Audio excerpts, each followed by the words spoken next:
Hello guys, welcome to my YouTube channel wrestling analysis guys. पहले तो मैं बता दूं कि कल मैंने वीडियो किसी वजह से नहीं डाली थी, तो आज मैं वीडियो बना रहा हूं। तो उसमें आज जो है हॉवर्ड फिंकल जो है उनके बारे में एक बैड न्यूज़ है। रोमन रेंस जिसके बारे में सबने ट्वीट किया, इंक्लूडिंग रोमन रेंस। हम रोमन रेंस के बारे में अलग से भी बात करेंगे इस वीडियो में, और शील्ड को लेकर भी कुछ चल रहा है। और जो है WWE को जो रिलीजेस के नंबर्स हैं वो 100 या 100 से भी ऊपर जा सकते हैं। और जो है WWE ने जो सुपरस्टार्स को और एम्प्लॉयज़ को रिलीज़ किया है, उनके बाद उनको कितना फ़ायदा हुआ उसके बारे में भी हम लोग बात करेंगे। तो सबसे पहले हम लोग शुरुआत कर लेते हैं कि WWE ने जो रिलीजेस किए हैं उनके बारे में हम लोग कैसे उसके बाद WWE को कितना फ़ायदा हुआ। उसके बाद 703 के डॉलर उनको फ़ायदा हुआ, जिसको अगर पाकिस्तानी रुपीज़ में कन्वर्ट करें तो ये तकरीबन कहीं 4-5 करोड़ तक आता है महीने का। तो इससे हमें पता चलता है कि WWE को पैसों में तो फ़ायदा हुआ, लेकिन जो WWE ने किया उससे फैंस उन पर टर्न हो सकते हैं। ये मेरी प्रेडिक्शन है।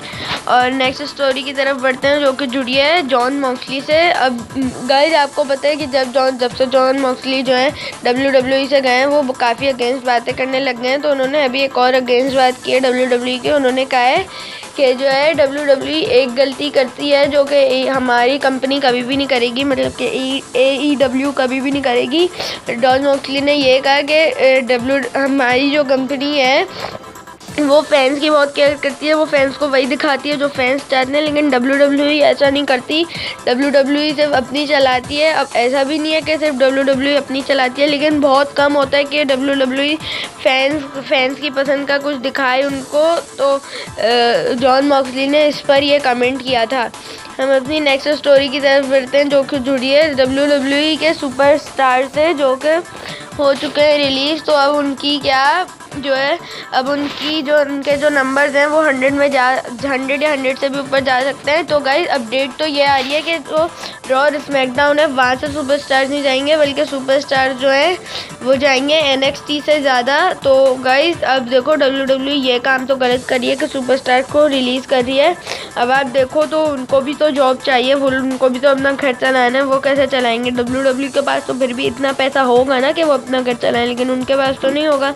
लेकिन गाइस, अब WWE है, उन्होंने तो वैसे भी 38 सुपरस्टार्स को रिलीज़ कर ही दिया है। तो हो सकता है अब WWE जो है 100 या 100 से भी ऊपर सुपरस्टार्स को रिलीज़ कर दे।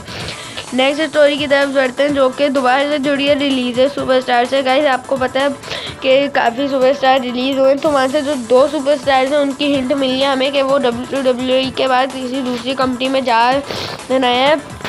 सबसे पहले जो है जैक राइडर की बात करते हैं। कोडी रोड्स ने एक GIF पोस्ट की, तो वहाँ पर जो जैक राइडर जो है वो इंटरकॉन्टिनेंटल चैम्पियन बनते हैं, उसके बारे में उन्होंने GIF पोस्ट की थी। तो गाइस, अब आप देख लो कि जैक राइडर का इतना अच्छा कोई खास करियर रहा नहीं है WWE में, तो अगर वो चले भी गए तो कुछ मसला तो नहीं होगा। और दूसरे सुपरस्टार हैं कार्ल एंडरसन। उन्होंने ट्विटर अकाउंट में अपनी एक पोस्ट शेयर की मशीन गन वाली, जिससे यही साबित होता है कि वो जो उनका पुराना कैरेक्टर है, जहाँ से उन्होंने अपना जो है NJPW से उन्होंने अपना करियर शुरू किया था। तो इससे हमें ये हिंट मिलती है कि हो सकता है वो अब NJPW में ही चले जाएं।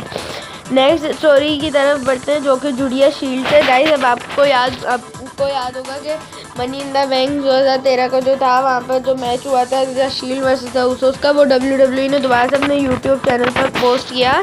तो वहाँ पर सेथ रॉलिंस का एक ट्वीट आया, वहाँ पर उन्होंने लिखा We4 pissed and we was very angry for that we was in the kickoff show not in the main card। तो उन्होंने यहाँ ये कहा कि जो है वो चारों जो है बहुत खफा थे कि उनको मेन कार्ड में नहीं डाला, उनको किक ऑफ शो में डाल दिया। तो इससे वो हम चारों बहुत खफा थे, इसलिए हमने उसमें कोशिश की कुछ ज़्यादा एफर्ट डालने की, ताकि आइंदा हमें किक ऑफ शो में ना डाला जाए। तो वहाँ पर सेथ रॉलिंस ने उसके बाद ये भी लिखा कि जो है मुझे तो इसका बहुत फ़ायदा हुआ, क्योंकि उसके बाद से मैं आज तक किक ऑफ शो में नहीं गया।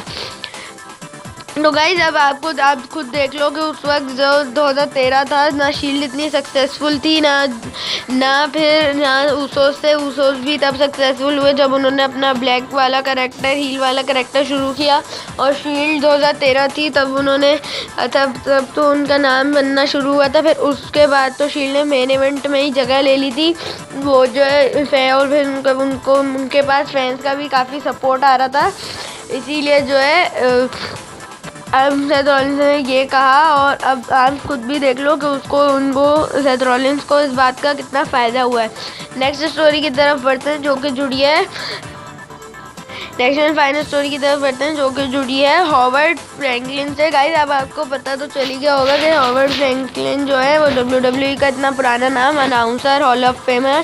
वो जो है इस दुनिया में नहीं रहे हैं, तो उसके बारे में विंस मैकमैन, स्टेफनी मैकमैन, काफ़ी लोगों ने ट्वीट किया अपना कि कैसे कैसे हुआ ये। तो विंस मैकमैन ने वहाँ पर अपना एक ट्वीट किया जहाँ पर उन्होंने लिखा कि जो है ये जो बंदा है मेरा ग्रेटेस्ट दोस्त, हर चीज़ में ग्रेट, वो अब चले गया है, ये मेरे लिए बहुत दुखी है।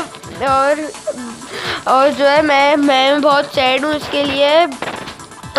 और जो उन्होंने ये भी कहा कि ये बंदा सबसे ग्रेट था, ग्रेटेस्ट अनाउंसर और फर्स्ट एम्प्लॉयर WWE का, जिसने मेरी बहुत मदद की। और वहाँ पर स्टेफनी मैकमैन का भी ट्वीट आता है, वो लिखती हैं कि जो है ये बंदा WWE का फर्स्ट एम्प्लॉय है, इसने जो है WWE में काफ़ी अच्छा परफॉर्म किया है। और जो है मैं बहुत दुखी हूँ। और ये जो वीक है ये वैसे ही टफ था हमारे लिए, और अब ये और भी टफ बन गया है जब जो है हमें ये पता चला कि उनकी वो ये दुनिया छोड़ गए हैं। तो वहाँ पर स्टेफनी मैकमैन का भी ये ट्वीट आता। तो वहाँ पर जो सबसे इंटरेस्टिंग ट्वीट आता है वो रोमन रेंस का होता है। वो यहाँ पर कहते हैं कि जो है ये बंदा बहुत ग्रेट था, ये किसी से कंपेयर नहीं हो सकता था, और ये इसकी अपनी हेल्थ इतनी ठीक नहीं थी, और जो है ये मेरी हेल्थ को लेकर ज़्यादा कंसर्न थे। ये अपनी रोमन रेंस तक की बात कर रहे होते हैं जब वो ल्यूकेमिया से फाइट कर रहे थे। रोमन रेंस ने भी ये लिखा। और जो गाइस मैं आपको भी बता दूँ कि हॉवर्ड फ्रैंकलिन ने ही WWE विंस मैकमैन को रेसलमेनिया का नाम दिया था। अगर वो ना होता तो हमें रेसलमेनिया देखने को नहीं मिलती, अगर देखने को भी मिलती तो इस नाम से देखने को नहीं मिलती। तो आप गाइस आपको पता चल गया होगा कि WWE को कितनी अहमियत रखते हैं हॉवर्ड फ्रैंकलिन। तो गाइस यहीं तक थी ये वीडियो। आपको वीडियो अच्छी लगी तो लाइक कर देना, सब्सक्राइब के बिना कहीं मत जाना, बेल आइकन को भी प्रेस कर देना ताकि आपको हमारी